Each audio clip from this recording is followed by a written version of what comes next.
Hello student, स्वागत है आप लोगों का हमारे चैनल क्यूरियस माइंड स्टडी पर। जैसे कि हम लोगों ने शॉर्ट के थ्रू एक बात की थी कि हम लोग जितना भी 10th का जो भी साइंस का पोर्शन है, बायोलॉजी पोर्शन, मेनली 4 चैप्टर हैं आप लोगों के।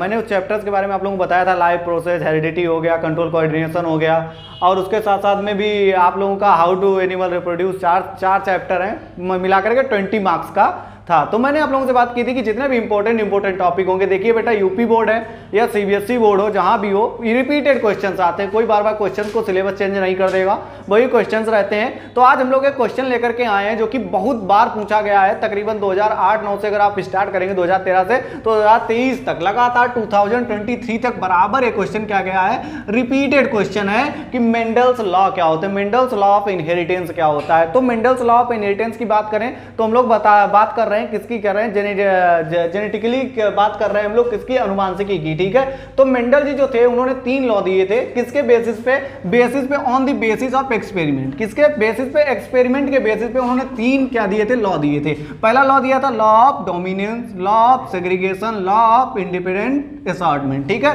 तो 3 लॉ दिए थे, इंडिपेंडेंट असॉर्टमेंट, सेग्रीगेशन और डोमिनेंस, 3 लॉ थे उनके। और उन्होंने किस पे एक्सपेरिमेंट किया था, तो उन्होंने मेनली एक्सपेरिमेंट किया था पी प्लांट पे। किस पे किया था, पी प्लांट पे। और पी प्लांट का आप लोग साइंटिफिक नेम भी याद रखना, पी प्लांट का साइंटिफिक नेम होता है पाइसम सटाइवम। क्या नाम होता है, पाइसम सटाइवम। क्योंकि आप लोगों से एमसीक्यू में पूछ सकता है कि मेंडल जी ने किस पे क्या किया था, किस पेड़ पर क्या किया था, उन्होंने अपने एक्सपेरिमेंट्स को फॉलो किया था या परफॉर्म किया था। और परफॉर्म करने के बाद जो साइंटिफिक नेम था, वो साइंटिफिक नेम क्या था, तो साइंटिफिक नेम उसका क्या होता है, मटर का होता है पाइसम सटाइवम। ठीक है, तो हम लोगों ने बात कर ली, 3 लॉ दिए थे। इनहेरिटेंस, इनहेरिटेंस का मतलब होता है, बेटा जो लोग हिंदी में समझ रहे हो तो वंशागत, मतलब क्या होता है, वंशागत। ठीक है, वंशागत मतलब एक पीढ़ी से दूसरी पीढ़ी में जाने वाले लक्षणों की यहां पे बात हो रही है। ठीक है, तो उन्होंने क्या किया था, मेनली 2 क्रॉस कराए थे, मेन मोनो हाइब्रिड क्रॉस और डाई हाइब्रिड क्रॉस। बच्चों याद रखना कि डाई हाइब्रिड क्रॉस और मोनो हाइब्रिड क्रॉस, आप लोगों से 1 और 2 नंबर में भी पूछ सकते हैं। ठीक है, तो उन्होंने मोनो हाइब्रिड क्रॉस कराया था और डाई हाइब्रिड क्रॉस। इन्हीं 2 क्रॉस से हम क्या कर सकते हैं, इन तीनों लॉ को इजिली क्या कर सकते हैं, समझ सकते हैं। जब आप इसको इजिली यहां समझ लेंगे तो नोट्स को आप कहीं से भी पढ़ लेंगे, इतनी बुक बैंक आती है, उनसे उठा करके आप पढ़ेंगे तो इजिली समझ में आ जाएगा। ठीक है, यहां से जब कॉन्सेप्ट क्लियर कर लेंगे ना तो वहां इजिली हो जाएगा। ठीक है, तो अगर मोनो हाइब्रिड क्रॉस की बेटा बात करें तो मोनो हाइब्रिड क्रॉस का मतलब है कि a cross which inheritance of only 1 trait studied called mono hybrid cross. कह रहा है कि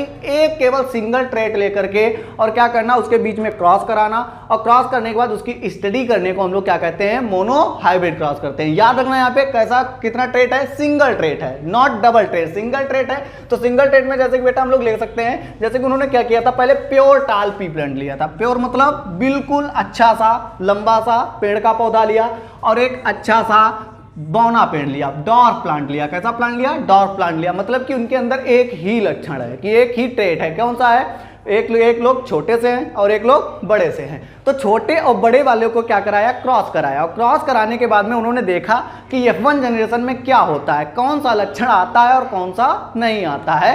तो यही इन्होंने मोनो हाइब्रिड क्रॉस में करा। तो मोनो हाइब्रिड क्रॉस में क्या किया, इन्होंने टाल प्लांट लिया, उसको उन्होंने कैपिटल TT से डिनोट कर लिया, और जो डॉर्फ प्लांट है उसको किससे कर लिया, स्मॉल TT से कर लिया।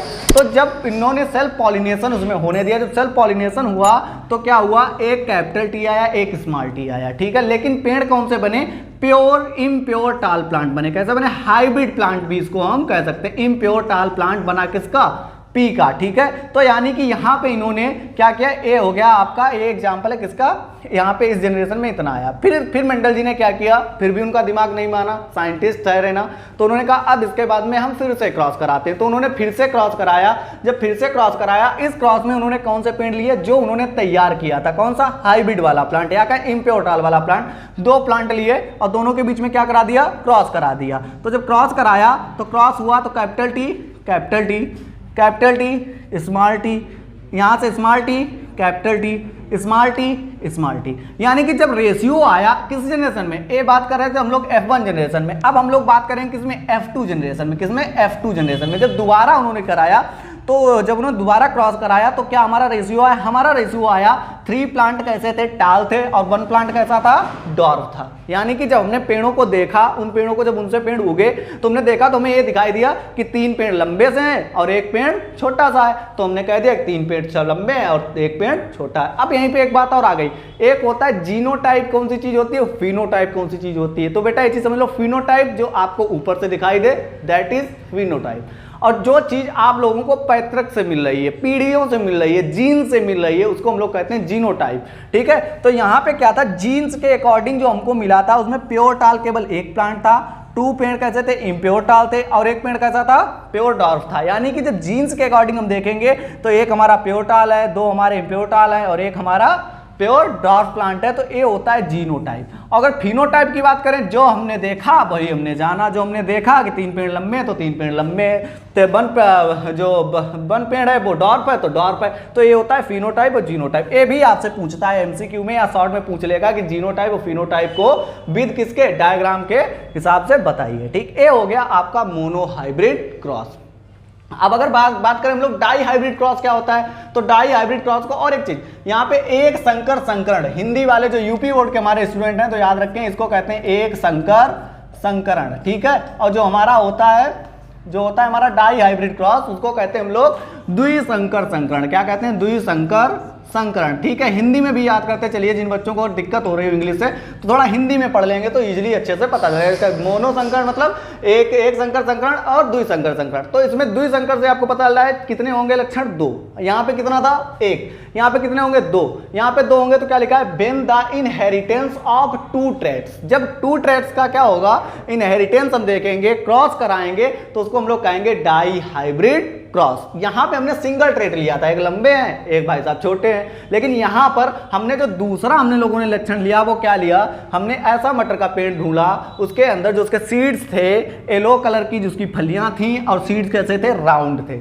और जो हमने दूसरा देखा उसमें ग्रीन कलर की फलियां थी और जो उसके फूल थे वो कैसे थे, रिंकल्ड सीड थे। ठीक है, तो यहां पे कितने ट्रेट हैं, 2, एक येलो वाला एक ग्रीन वाला, एक येलो हो गया एक ग्रीन हो गया, और क्या एक के राउंड सीड हैं और एक के रिंकल्ड सीड है, यानी कि कितने ट्रेट हैं, 2 ट्रेट है। जब क्रॉस कराया गया F1 जनरेशन में तो क्या हुआ, यहाँ पे येलो राउंड सीड हमको मिले, कैसे सीड मिले, येलो राउंड सीड मिले। लेकिन फिर उसके बाद में तब भी दिमाग नहीं मानता है, तो F2 जनरेशन, इसकी भी F2 जनरेशन जब उन्होंने की तो F2 जनरेशन में क्या हुआ, 9 हमारे येलो राउंड मिले, उसके बाद में येलो रिंकल्ड हमको 3 मिल गए, उसके बाद में ग्रीन राउंड हमको मिल गया 3 और ग्रीन रिंकल्ड हमको कितना मिल गया, 1 मिल गया। तो ये हमारा क्या आ गया, रेशियो आ गया अलग अलग का।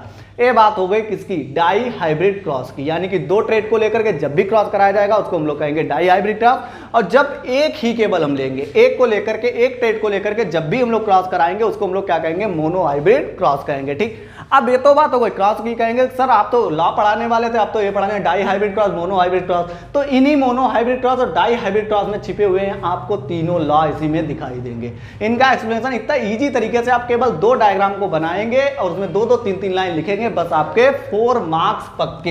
इस वीडियो के बाद अगर आपने अच्छे से समझ लिया तो आपके 4 मार्क्स क्या हो जाएंगे, पक्के हो जाएंगे। तो चलिए अब हम लोग बात करते हैं अपने लॉज की। तो पहला लॉ है लॉ ऑफ डोमिनेंस, जो यूपी बोर्ड में हिंदी से बहुत ज्यादा नहीं, हिंदी से ज्यादा प्यार है तो कहे तो प्रभाविता का नियम। इसका मतलब क्या है, लॉ ऑफ डोमिनेंस मतलब प्रभाविता का नियम। कहते हैं डोमिनेट से ही वर्ड लिया गया, डोमिनेंस, किसी चीज पे डोमिनेट करना।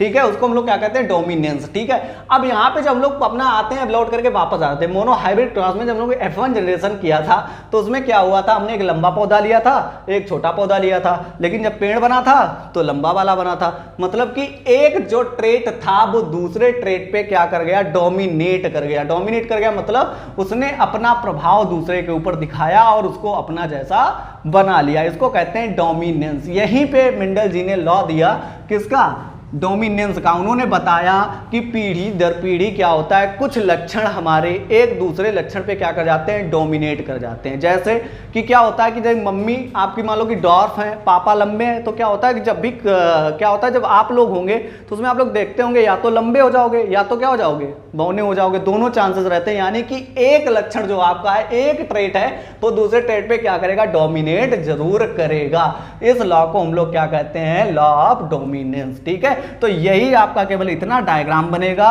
और 2-3 लाइन डोमिनेंस के बारे में लिख करके आपका पूरा लॉ ऑफ डोमिनेंस खत्म।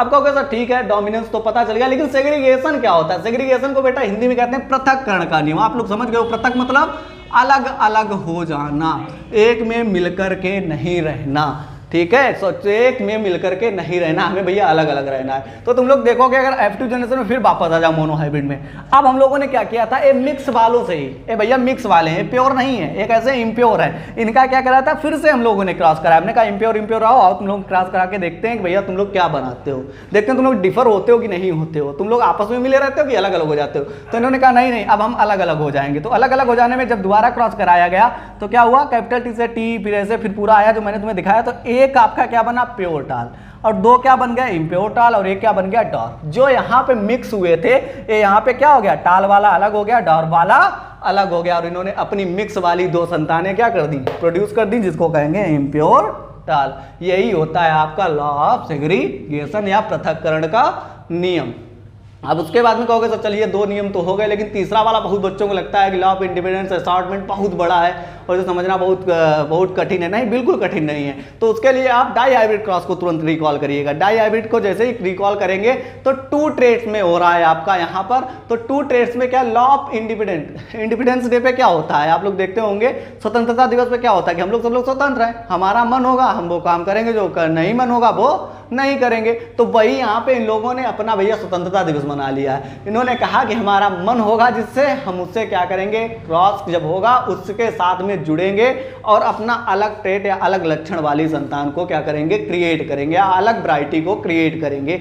तो हमने जैसे कि आपको बताया था येलो राउंड सीड लिए और ग्रीन रिंकिल्ड सीड लिए थे, फिर उनको क्रॉस कराया तो कैसे बने, येलो राउंड बने। लेकिन जब F2 जनरेशन इसी का कराया गया तो सब अलग अलग, 9 बन गए आपके येलो राउंड, 3 बन गए आपके येलो रिंकिल्ड, 3 बन गए आपके ग्रीन राउंड, और 3 बन के क्या बन गया, येलो ग्रीन रिंकिल्ड। तो यानी कि अलग अलग आपके इसमें क्या हो गए, पूरे क्या हो गया, चेंज हो गया। यानी कि इन्होंने कहा भैया हम अलग जा रहे हैं तुमसे, हम अलग जा रहे हैं, हम अलग क्रॉस कर लेंगे, हम अलग क्रॉस कर लेंगे, सब अलग अलग हो गए। अब 2 क्रॉस पढ़े हमने, मोनो हाइब्रिड, डाई हाइब्रिड, और इन तीनों को लिखने के लिए इसी कंटेंट का यूज करेंगे और इसी कंटेंट को चिपकाएंगे और 4 नंबरों को क्या कर लेंगे, पा लेंगे। अब 4 मार्क्स बहुत वेरी करता है बेटा, 1% आपका बढ़ जाएगा, ठीक है। अगर आप लोग कैलकुलेट करोगे, अगर 4 मार्क्स बढ़े तो अगर 78 आते हैं तो 79 हो जाएगा, 79 आता है तो 40 हो जाएगा। और गारंटेड कह सकता हूं, अगर आपने इस तरीके से अच्छे से डायग्राम बना करके समझा करके पूरे फ्लो में लिख दिया ना तो 4 मार्क्स आपके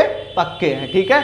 तो हमने केवल पढ़ा क्या, हमने पढ़ा मोनो हाइब्रिड क्रॉस और डाई हाइब्रिड क्रॉस, लेकिन इसके साथ साथ हमारे तीनों लॉ क्या हो गए, तैयार हो गए। अब कहोगे सर इनके डायग्राम्स को कैसे तैयार करें, बहुत कंफ्यूजन रहता है, किधर कौन जाएगा क्या आएगा। तो इसके लिए केवल एक ही मूल मंत्र होता है इन चीजों को याद करने का, प्रैक्टिस।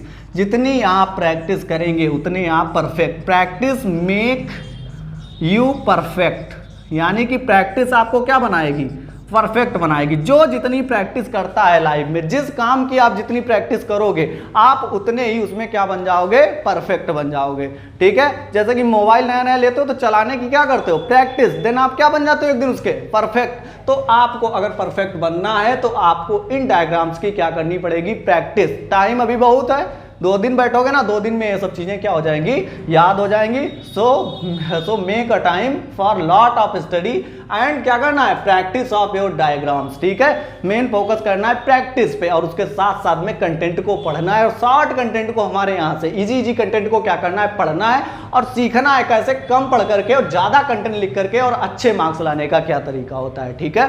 तो मैं आशा करता हूँ कि आप लोगों को वीडियो से काफी कुछ चीजें तो समझ में आ ही गई होंगी, और जो चीजें नहीं समझ में आई हैं तो उनके लिए आप नीचे कमेंट करिए और मैं कोशिश करूंगा कि अगले आने वाले वीडियो में उसको क्या कर सकूं, मैं फुलफिल कर सकूं और आपको समझा सकूं। और आप लोगों से कहना है कि इसके बाद में भी हमारा जो आएगा वीडियो, और 100% श्योरिटी, इसमें मैं 100% श्योरिटी लेता हूं कि इस बार के बोर्ड में एक क्वेश्चन जरूर आएगा। तो इसको पढ़ करके जरूर जाएं और क्या करें, नेक्स्ट वीडियो आपको भी जल्द से जल्द आपको प्रोवाइड होगा। और आप हमारे चैनल पे आते रहिए, सब्सक्राइब करते रहिए। अगर बार बार वीडियोस को देखना है तुरंत आ जाए सामने, नहीं तो आपको सर्च करना पड़ेगा। और लाइक भी करते रहिए और अपने दोस्तों के साथ, फ्रेंड और दूसरे वाले जो फ्रेंड, उनके साथ क्या करते रहिए, शेयर करते रहिए और मन करे तो लाइक भी करते रहिए, ठीक है। Okay, thanks.